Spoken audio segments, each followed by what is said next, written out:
de manhã, é de madrugada, é de manhã, é de madrugada.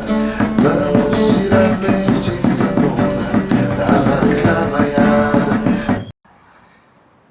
Na vastidão da Amazônia, onde o verde é sem fim, corre o rio majestoso, com seu canto de marfim. As águas sussurram histórias de tempos ancestrais e o mar abaixo ressoa nos corações imortais. O ritmo dos tambores ecoa na mata densa, lembrança dos escravos em sua luta intensa. Hoje todos dançam celebrando a liberdade, unindo o passado e o presente em pura irmandade. E assim, com o trecho de um poema aqui, nós começamos mais um episódio do podcast de hoje, tendo a honra de receber Dô Sacaca. Bem-vindo mais uma vez aqui com a gente, Dô, para falar sobre a cultura mapaense de um modo geral, mas assim de forma mais específica do Mar Abaixo, que é a sua área, né? Bem-vindo mais uma vez.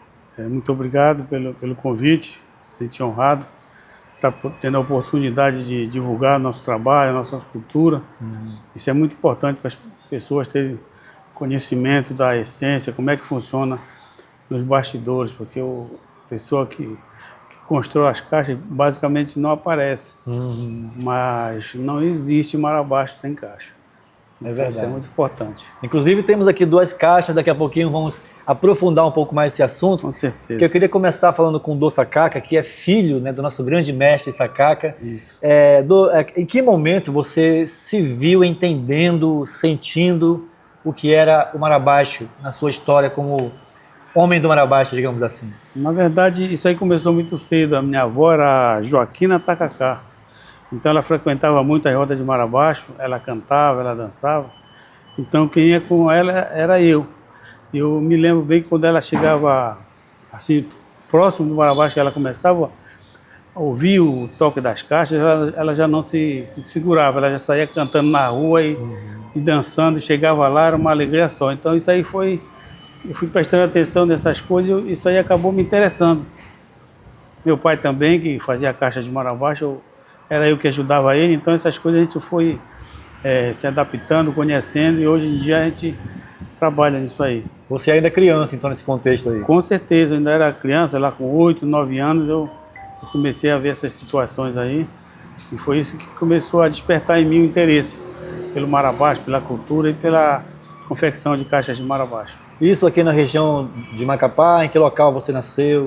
Eu nasci aqui mesmo, próximo, aqui na José Antônio de Siqueira. Bairro do Laguinho? Bairro do Laguinho, na região aqui do Poço do Mato, que era o local onde as pessoas pegavam água para levar para o pessoal lá do centro. Inclusive, quando construíram o primeiro sistema de água de Macapá, em 1952, a população do Laguinho não tinha água encanada. A água era feito todo o tratamento e levava para o povo que morava no centro velho de Macapá, né? O Laguinho só foi ter água lá nos anos de 74, água encanada. Então, a gente trabalhou muito para construir esse legado, a história da nossa cidade. Então, é muito importante. O Poço do Mato, então, ele contribuiu com o fornecimento de água? Com certeza. Para a população naquela região, naquela época? A água do Poço do Mato era usada para manter as casas lá do Centro Velho, lá onde era o Lago de São João e o Lago de São Sebastião. Hoje, Praça do Barão e a praça lá da Veiga Cabral, né? Entendi. Era ali. Então a água ia para lá. E foi o primeiro sistema de abastecimento de água da cidade, foi alimentado pelas águas do Poço do Mato. Entendi. Por isso ele é tão importante para a história dessa cidade. Agora, voltando a falar do Mar Abaixo, você falou que frequentava já ali com sua avó, com seu pai. Sim. Algumas festividades, alguns eventos. Isso acontecia em vários pontos da cidade, né? Porque o Mar Abaixo, na verdade, ele acontece o ano todo, né? E tem o Ciclo do Mar Abaixo, que é a festa mais importante, eu diria. E as pessoas acham que o Ciclo do Mar Abaixo é a única coisa que tem. Não é. O Ciclo do Mar Abaixo é um ponto importante, mas quase todos os meses alguém faz Mar Abaixo para homenagear seus santos de devoção. São Sebastião, São Jorge, Santa Maria, São Benedito. Então já existia esses eventos antigamente, mas o mais importante era quando acontecia o ciclo do Mar Abaixo. Aí a cidadezinha parava naquela época, né, uma vila. Então a gente participava desses eventos com a minha avó, basicamente. O ciclo do Mar Abaixo, inclusive, que inicia com a retirada do mastro, na região do Curiaú, não é isso? O ciclo do Mar Abaixo tem aquela situação lá da retirada do mastro, começa no sábado de Aleluia, lá com o pessoal da favela, Santíssima Trindade dos Inocentes, e aqui no Laguinho começa no dia seguinte, no domingo de Páscoa. No domingo de Aleluia. Não, sábado de Aleluia, domingo de Páscoa. Domingo de Páscoa começa no Laguinho, que o Laguinho homenageia a Santíssima Trindade também e Divino Espírito Santo. Na verdade, o ciclo do Mar Abaixo, o nome não é ciclo do Mar Abaixo. O ciclo do Mar Abaixo é um nome de fantasia, criado na verdade, para dar ênfase. Mas ficar mais prático, o nome assim. da festa é a festa do Divino de Santíssima Trindade. Esse que é o nome real a gente chama hoje de ciclo, é a festa do Divino. E depois, inclusive, vai para os barracões, né? Acontece nos barracões. Naquela época não acontecia em barracões específicos, só num local. Aquele que era o festeiro levava a festa para sua casa ou não.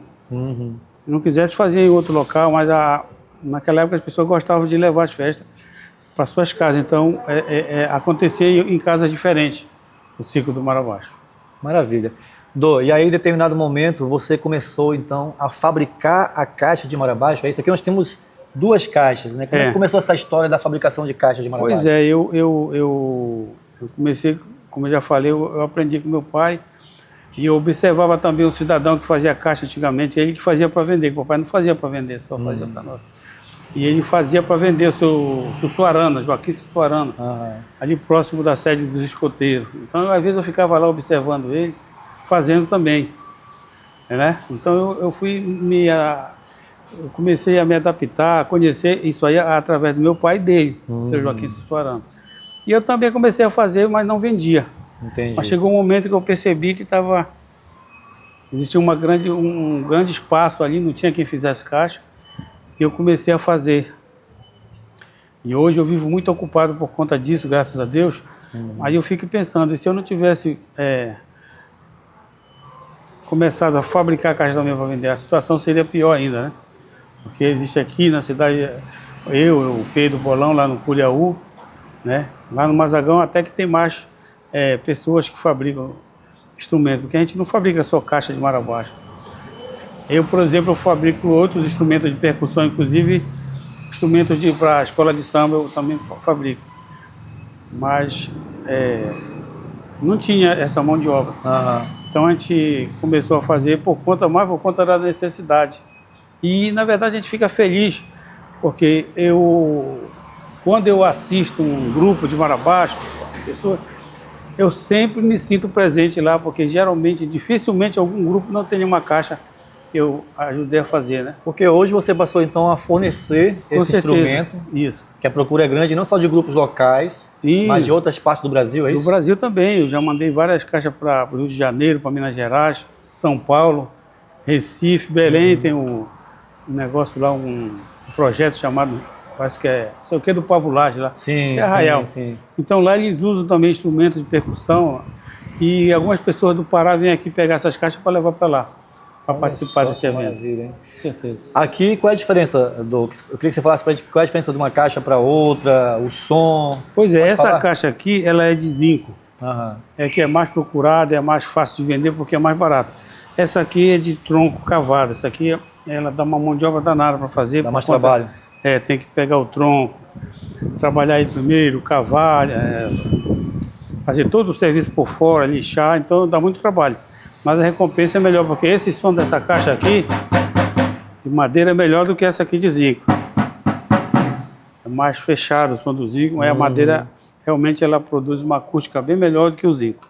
A gente pode dizer que essa aqui seria mais tradicional, não? Essa é a caixa tradicional, inclusive o afinador dela aqui é de couro de boi, e esse couro aqui é de cabra. Olha, né? Só.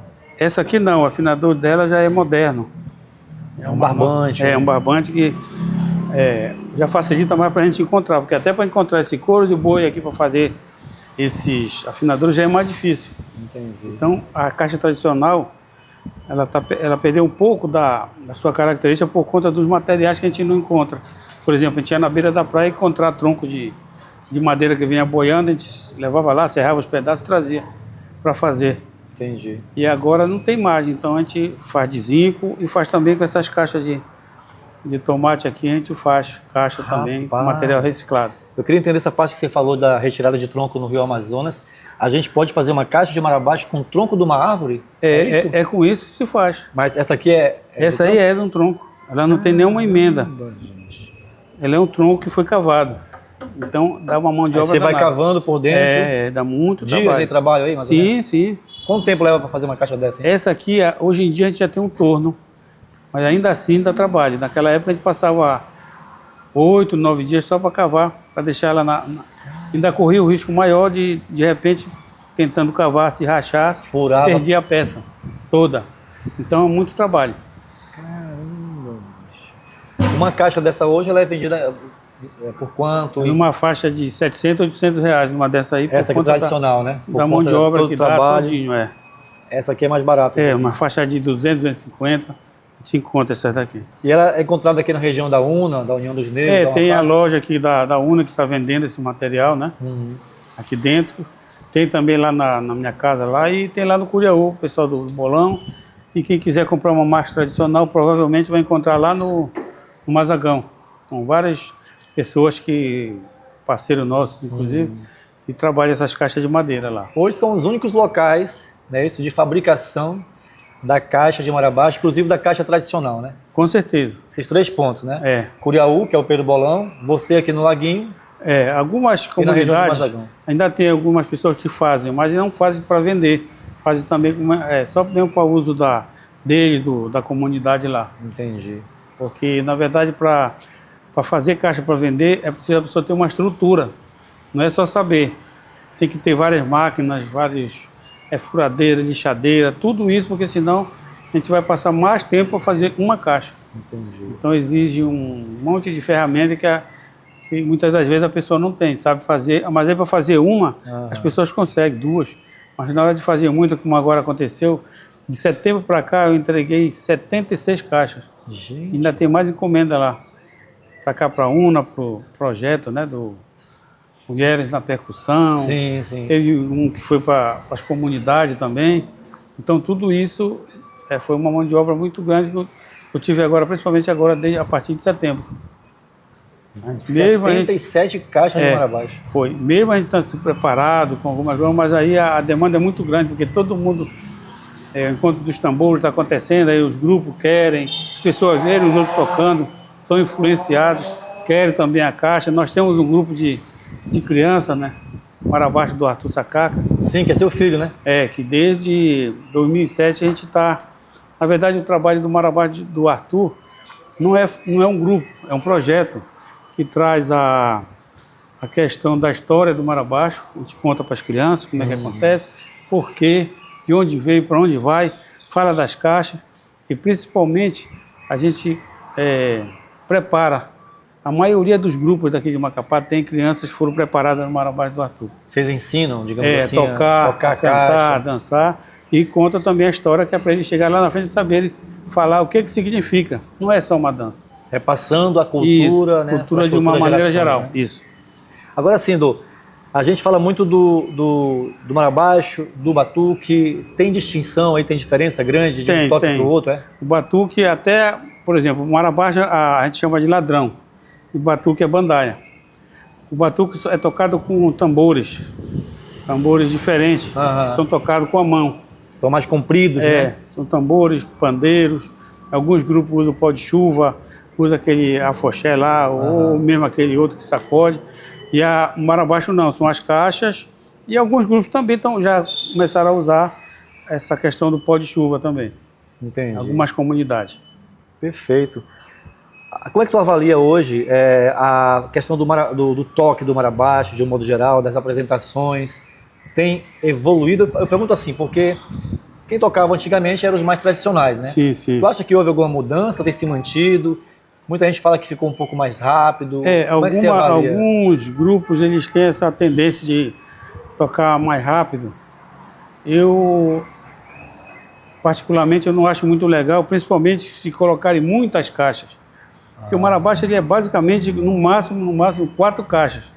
E aí você vai definir, porque o marabaixo não é barulho, é harmonia. As caixas têm que estar em harmonia. Aí quando coloca muita caixa, aí perde a harmonia e fica só um som, um barulho, na verdade. Entendi. Se a gente gravar um som de marabaixo desse com muitas caixas e gravar um som com 3, 4 caixas, vocês vão perceber uma diferença muito grande na harmonia entre os instrumentos. Na verdade, a produção de um som melhor. Entendi. É isso que acontece. O toque, eu sei que a gente não tá com a baqueta aqui, o toque, como é que pode fazer aqui um toque rapidinho do marabaixo? É difícil? Não, o toque do... O toque básico, assim, do O marabaixo. toque básico do marabaixo principalmente aqui no Laguinho, já é bem tradicional. Aham. Nas festas tradicionais, esses toques eles estão presentes lá, esse toque mais lento, mais rápido, mas principalmente aqui no Laguinho, o marabaixo daqui do Laguinho, eles têm o toque mais tradicional, né?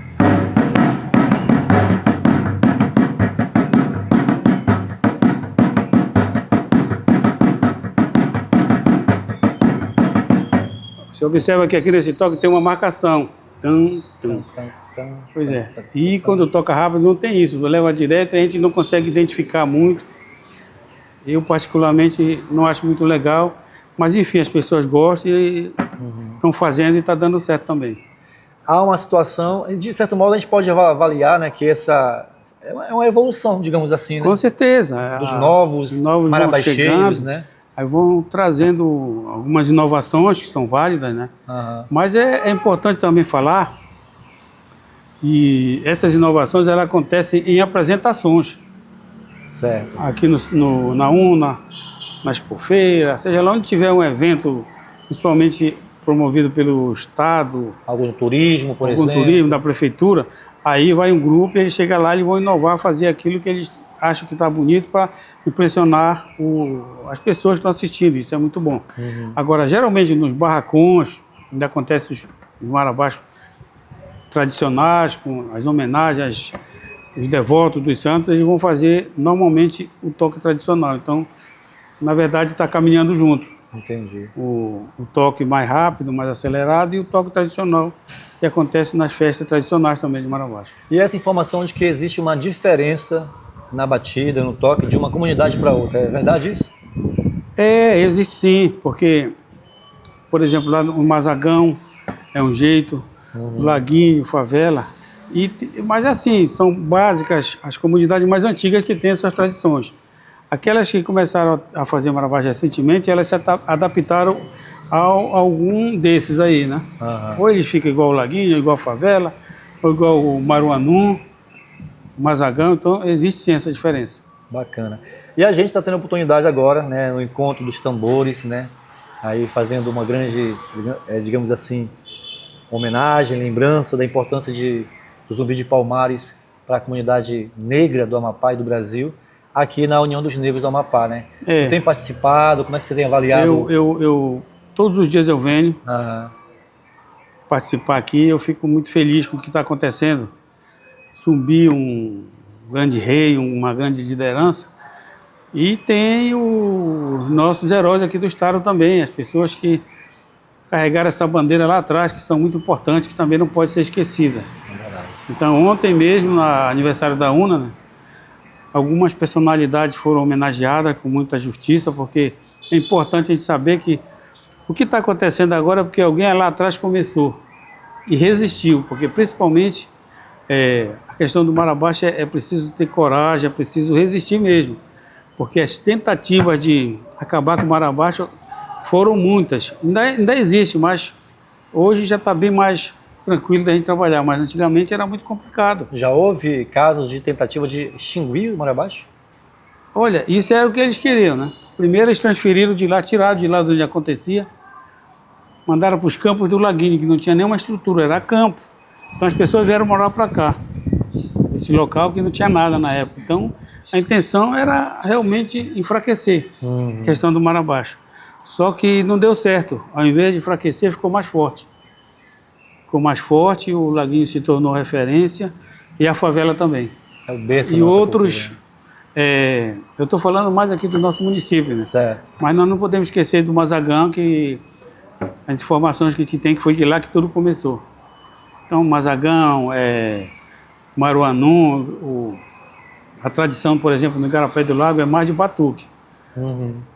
Ultimamente, nos últimos 20, 15 anos, eles começaram também a trabalhar o Marabás, isso é importante, assim como no Curiaú, né? Mas a festa mais tradicional lá, mais importante, é de batuque, não é de Marabás. Mas tem também batuque lá, Marabás no Curiaú.